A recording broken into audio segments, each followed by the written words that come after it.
Hi, I'm Andy, and this is my lesson on overloading constructors in Java.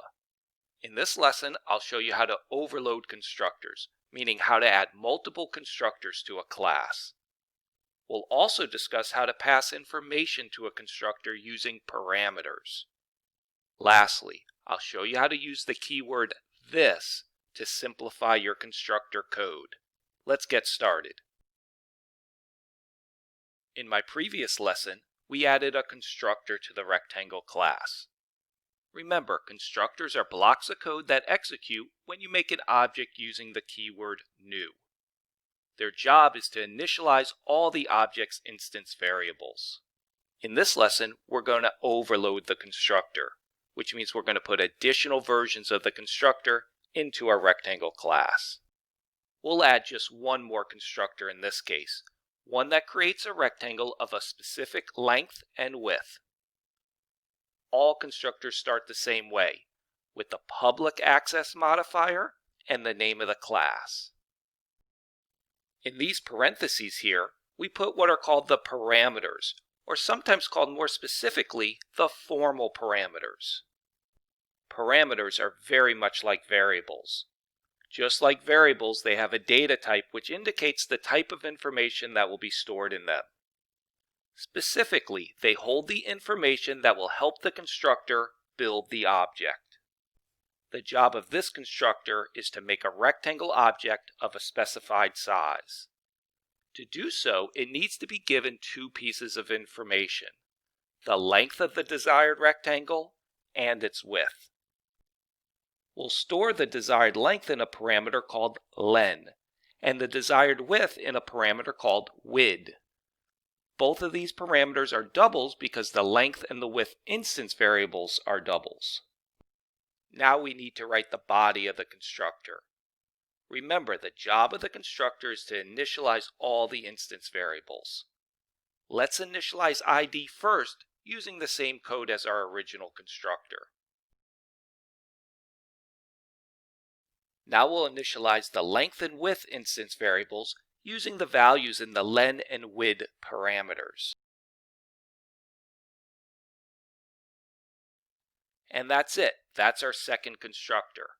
Our constructor for the rectangle class is now overloaded. Okay, so now let's use our constructors to make some rectangle objects. We'll start by making a rectangle with a length of 5.6 and a width of 1.2. To do that, we're going to use this line of code in the main method in the main class. These values right here are called the arguments or actual parameters. When this line of code executes, Java will first find the constructor whose formal parameter list exactly matches the actual parameter list. As you can see, this constructor's formal parameters consist of a double followed by another double. And these actual parameters here also consist of a double followed by another double. So this constructor is the one that will execute. The first thing that happens when the constructor executes is the constructor arguments are passed to the constructor. That means these actual parameter values are copied into the formal parameters. Then this constructor body executes, which first sets the ID and then takes these values in the formal parameters and copies them into the instance variables. And with that, the rectangle object has been created. All of its instance variables are initialized to values. Okay, so now let's go over to the main class and add in the code to make our rectangle object. Remember, we need to put all the object creation code in the main method because that's the block of code that runs when we execute our program.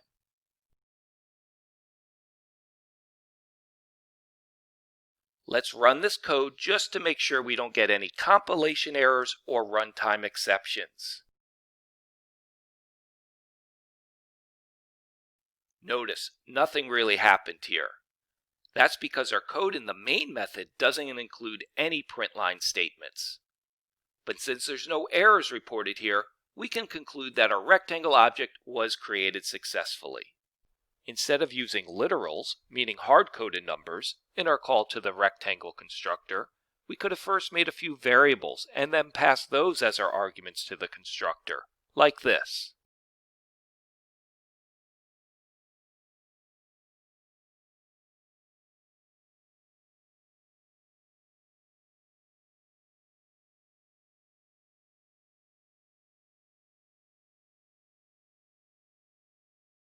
This line of code does the exact same thing as the one above it. That's because when you put variables as the actual parameters in a call to a constructor, their values, 5.6 and 1.2 in our case, are what actually gets stored in the constructor's formal parameters. Now let's make one more rectangle object using our original constructor, the one with no parameters.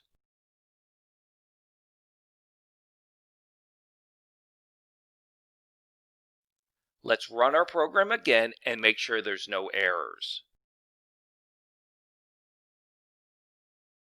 Good. Again, since there's no errors or exceptions reported here, we can assume that all our rectangle objects were created successfully. Now let's see what happens if we try to make a rectangle object by passing just one actual parameter, like this.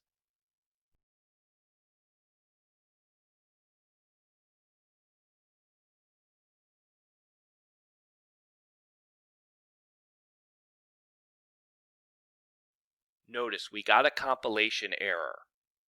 This error message down here is telling you that the Java compiler could not find a constructor whose list of formal parameters matched our list of actual parameters. Which is true. The rectangle class does not have a constructor that takes just one argument. That's why our compilation failed. Before we go, let's clean up our constructors just a bit. Notice that in our two constructors, we've repeated the block of code that initializes ID. In programming, it's generally a bad idea to repeat blocks of code throughout a program. To understand why, suppose we want to change how the rectangle's ID gets set. To make that small change, we'd have to remember to make identical changes in two locations, here and here. That's not terribly difficult right now because our rectangle class is small. But as this class grows bigger and bigger, hunting through it and remembering all the places that need to have changes made becomes more and more difficult.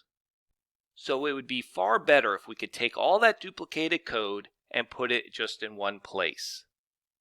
Let's leave that code in the constructor with two parameters and remove it from the other one. In fact, we'll remove all the code from the other constructor. Now, instead of directly initializing the instance variables in this other constructor, we can have it indirectly do so by calling the first constructor. We do that with the keyword this. And then in parentheses, we put the actual parameters we want to pass to the first constructor. Well, remember, this constructor needs to create a rectangle whose length and width are the default size. So we'll pass that constant for each of the two parameters.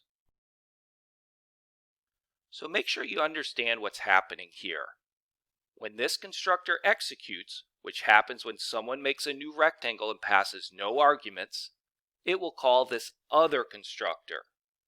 That other constructor is what will initialize all three instance variables. Notice how much simpler this makes our constructor code. Now if we want to change how the rectangle's ID is set, we need to change it in just this one location. By putting all the duplicated code in just one of our constructors, we made our class both shorter in length and easier to modify in the future. And that wraps up this lesson on overloading constructors in Java. I'm Andy. Thanks for watching and coding with me today.